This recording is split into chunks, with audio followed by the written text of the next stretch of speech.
Némwanda Ntsemi, de son vrai nom Zachary Badiengila, enfin libre de tout mouvement et surtout en pleine possession de ses facultés mentales, quoiqu'encore affaibli par la maladie. C'est une résidence réhabilitée par le chef de l'État, Félix-Antoine Tshisekedi Tshilombo, qui l'a retrouvée ce lundi 3 août 2020. Chose promise, chose due donc, le chef de l'État avait décidé de rencontrer les préoccupations de ce député national honoraire, dont les revendications avaient fini par endommager le système nerveux, tant le choc était énorme. C'est en présence du président du CNSA, le Conseil national de suivi des accords, Joseph Olingankoy, que ce fils du Congo central, gourou de la secte politico-mystico-religieuse Boudoudia Mayala, a quitté les cliniques universitaires de Kinshasa après près de 3 mois, passés d'abord au centre neuropsychopathologique du CNPP avant d'être interné au pavillon réservé aux malades de la Covid-19, puisque infecté par cette pandémie. Sa famille née Congo se réjouit de ce que le chef de l'État soit un homme de parole. Le concerné lui-même n'a pas tari d'éloge à l'endroit du président de la République, qu'il appelle affectueusement son neveu. Il a été sérieusement malade.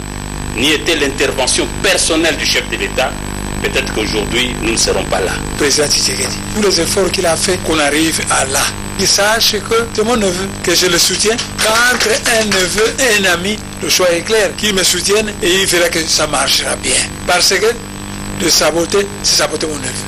Et je serai condamné par les ancêtres. Ici est de rappeler que Némwanda Ntsemi a été capturé chez lui à Macampagne après que ses adeptes aient enfreint l'état d'urgence sanitaire décrété au mois de mars dernier pour se retrouver dans la rue, exposant ainsi leur propre vie et celle de plusieurs Kinois au coronavirus du fait du non-respect des gestes barrières et surtout pour trouble qui rattrape la réalité, traduisant ainsi la fin du calvaire sur l'axe routier Komanda, Mambasa, Nyanya, long de plus ou moins 300 km sur la route nationale numéro 4. Une route très capitale pour le trafic de la population, les transactions commerciales et les échanges commerciaux. Bloqués depuis plus de 3 mois dans plusieurs bourbiers, des véhicules poids lourds et des transports en commun en provenance ou en direction de Kisangani ont été enfin évacués. Cette opération intervient aussitôt que les travaux de cet axe routier ont été attribués à la société Prémidis, grâce à un partenariat signé avec l'exécutif provincial de l'Ituri,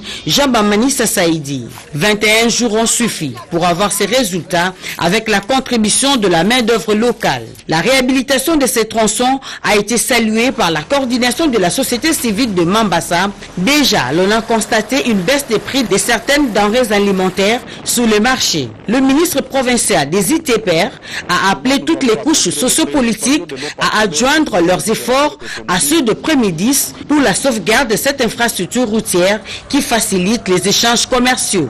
On aurait dû donner par exemple 45 jours pour la mobilisation à Prémidis, mais on lui a demandé 1 semaine pour qu'il soit sur terrain. Je pense que dans 1 semaine, la situation va s'améliorer de manière significative et que finalement, nous allons rencontrer les préoccupations de nos partenaires qui sont les opérateurs économiques. L'entrepreneur promet de réaliser ce projet dans les délais et le déploiement d'autres engins supplémentaires pour accélérer les travaux. Malgré cette avancée, beaucoup reste à faire. Depuis sa dernière réhabilitation qui date de 2015, la nationale numéro 4 reste dans un état d'abandon total. Conséquence, hausse des prix de certains produits provenant du Nord Kivu, notamment les haricots, surtout en cette période de crise sanitaire mondiale. Pour y arriver, la réhabilitation de cette route nationale nécessite l'implication du gouvernement. Biangala, nous sommes dans la commune de Lemba. Cette artère relie les avenues Université et Bypass. Elle figure dans le projet 100 jours du chef de l'État. Aujourd'hui, le conseiller principal du chef de l'État en charge des infrastructures est venu se rendre compte de la situation. Les travaux de rénovation de cette route sont aux arrêts. Ça fait déjà près d'1 année. Même constat sur l'avenue Bianda, le travaux piétine. Ici à Kisenso, on n'a plus revu l'entreprise Arab Contractor censée exécuter les travaux de rénovation de cette voie. Après la commune de Lemba, David Moukeba se rendu dans la municipalité de Mongafula. Le constat est amer, l'avenue Kimwenza n'a subi aucun coup de pelle. Rien n'est fait, la population s'en plaint.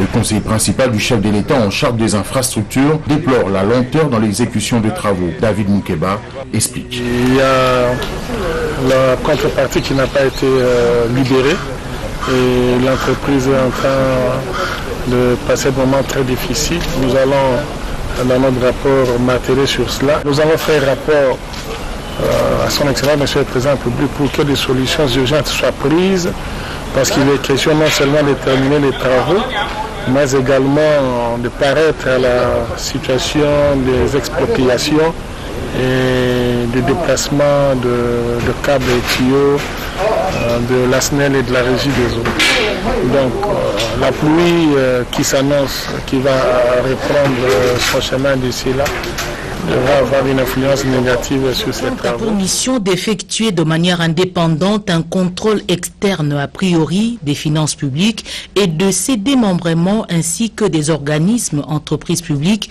et autres entités bénéficiant du concours du Trésor public. Seulement, cette institution est en difficulté de fonctionnement. C'est le sens de cette démarche ce lundi 3 août 2020 de la délégation conduite par son président Ernest Izemegia, accompagné du secrétaire général Albert Mouema et du magistrat Léon Vangou. Vous savez que le début de l'année a été marqué par le confinement. Ce confinement n'a pas permis à la Cour des comptes de travailler comme pour tout le monde. Maintenant que nous avons repris, nous avons des problèmes de fonctionnement et nous avons demandé à être reçus par le Premier ministre. Après nous avoir prêté vraiment l'oreille attentive, nous a demandé de rester en contact avec les ministres sectoriels pour poursuivre, pour parler. Pour rappel, connaissons le rôle important de la Cour des comptes. Avant l'investiture de son gouvernement, le Premier ministre avait visité le bâtiment qui abrite ses services. Toujours ce lundi, le chef du gouvernement a échangé avec le directeur général adjoint de Afriland Bank. Ces échanges ont tourné autour du dossier relatif au fonctionnement du système bancaire. Enfin, le Premier ministre Ilunga s'est entretenu avec le ministre des Mines Willy Kitobo, ce dernier en campagne sur la vulgarisation du nouveau code minier, accompagné le directeur général du cadastre minier. L'impact négatif de la crise sanitaire sur l'économie mondiale est une évidence. Et dans cette turbulence économique, les gouvernements de la RDC affichent sa détermination de mener à bon port les processus de la décentralisation, ce qui donne tout son sens à la Caisse nationale de péréquation dans l'exécution du budget 2020. On en veut pour preuve la prise en compte de celle-ci, la Caisse nationale de péréquation, dans ce troisième trimestre, ainsi que d'autres préoccupations de cet organe du ministère de la décentralisation. Assurance du vice-premier ministre, ministre du budget, Jean Baudouin Mayomambeke, à la présidente du conseil d'administration de la Caisse nationale de péréquation. Il a été très réceptif et nous osons croire que nous avons trouvé la solution au problème, en vue du développement équilibré des provinces et des ETD. Donc la Caisse nationale de péréquation aura une incidence réelle sur le développement très équilibré entre les provinces et les ETD. Pour l'exécutif national, la CNP serait ce symbole de solidarité pour effacer les inégalités entre provinces et écarts. Pour objectif, en premier lieu, d'aider le gouvernement congolais de renforcer ses capacités financières et en second lieu, se reconnecter au système financier international pour faire participer à la République à une levée de fonds importante pour financer les besoins internes. L'amélioration de la notation du pays permettra à celui-ci d'emprunter à des meilleurs taux d'intérêt sur le marché financier international. Il a été convenu que la City puisse aider la République démocratique du Congo sur deux aspects pour améliorer sa notation. C'est de nous aider à accéder auprès des partenaires financiers internationaux pour obtenir des financements et faire face au vaste et ambitieux programme de développement du pays conformément à la vision du président de la République. Comme vous le savez, les ressources intérieures sont limitées. Nous ne pouvons pas non plus seulement compter sur les bailleurs de fonds traditionnels que sont la Banque mondiale, la Banque africaine de développement. Donc il faut également aller vers le marché financier traditionnel. Et c'est l'objet aujourd'hui de ce que City va aider le gouvernement congolais à réussir ses paris.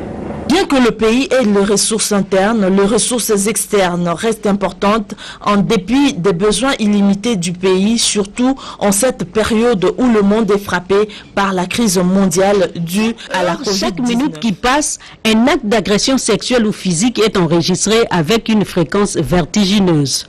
Le 122, un numéro gratuit pour une assistance en cas d'agression sexuelle ou physique, est opérationnel. C'est la ministre d'État, ministre du genre, qui a lancé cette ligne verte. Pour Béatrice Loumeya Atilité, le 122 est l'un des projets phares de la révision de la stratégie nationale de lutte contre les violences sexuelles et basées sur le genre, adoptée récemment par le gouvernement de la République. Cette prise en charge holistique des signes des violences basées sur le genre est indispensable car, en plus des maladies qu'elles peuvent causer ainsi que les sentiments de rejet de soi qu'elles produisent, les violences basées sur le genre déshumanisent l'être humain et lui font perdre sa dignité.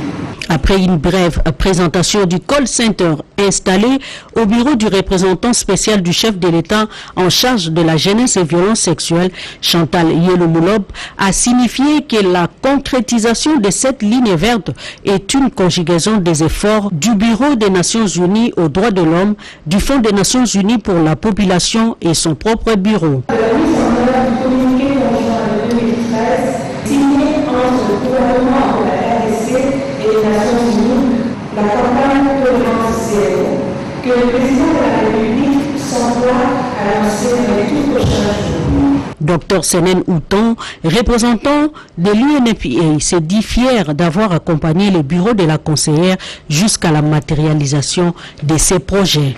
Le Fonds des Nations Unies pour la population appuie le gouvernement de la République pour que les droits et la santé sexuelle et reproductive des femmes et des filles soient garantis à tout prix, y compris pendant la pandémie Covid-19. En appelant les 122, la victime ou ses proches peuvent bénéficier d'une assistance médicale, psychologique et juridique. Quelque chose se prépare bientôt sur Clébora original. Les retours au son de la trompette avec Jerry Mukuna. Une émission socio-religieuse. Baïbaki, Badetournaki, Bakosaki, délivrance ratée, Atikaki, ministère, et pas la famille, toute la vérité dans votre émission au son de la trompette avec Jerry Mukuna. Sentez l'odeur qui monte du barbecue. Vérité nyo se mouvement poissa, kagana au son de la trompette. Au son de la trompette avec Jerry Mukuna. Simultanément sur As Media Congo et Clébora original. Tout le monde est d'accord et il en restera ainsi pendant longtemps. À bientôt.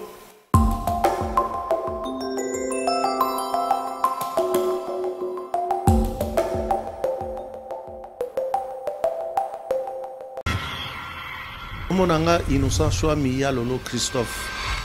Soki olingaka ngai. Soki pe olingaka no ngai te. Kotaka na YouTube beta ya Lolo Chouami TV.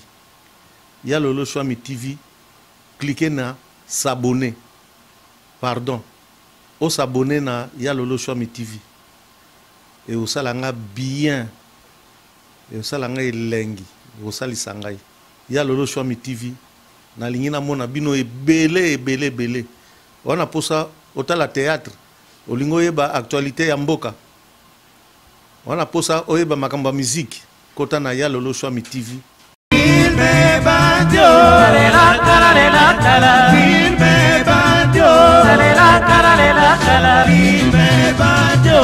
Voilà, chers amis, je vous demande de vous abonner massivement sur Adi Loba TV. Venez me rejoindre, venez me retrouver sur Adi Loba TV. Aïe! Boya Ebele, Bokoto, na Adi Loba TV. Aïe! Vous aurez tout, vous serez servi, vous ne serez pas déçus. C'est vrai que ça fait un bon moment, tout le monde a une sous-tête sololité. Na lobi nabino, Boya, Bokoto, na Adi Loba TV. Aïe! Dans c'est labino. Rendez-vous dans ce moko Adi Loba TV. Abonnez-vous massivement. Rendez-vous dans Ngai Nabino Nangai Ezana Adi Loba TV. Je vous attends, vous ne serez pas dessus. Adi Loba TV, aïe. Adi Loba Loba. Toko Loba Adi Loba TV. N'hésitez pas, vous ne serez pas dessus. Adi Loba TV, aïe. Venez nombreux, non, c'est la bino. Adi Loba TV, aïe. Boya, je vous demande de vous abonner massivement sur Adi Loba TV. Adi Loba TV et au Pesabino Basango Nyonso. De manière générale, Bozala informé, analyse, émission, interview, reportage. Vous serez servi dans Adi Loba TV. Adi Loba TV, aïe! Rendez-vous na bino nangai bokoto Adi Loba TV. Adi Londole le célèbre beau comme un dieu. Ah, c'est la bino.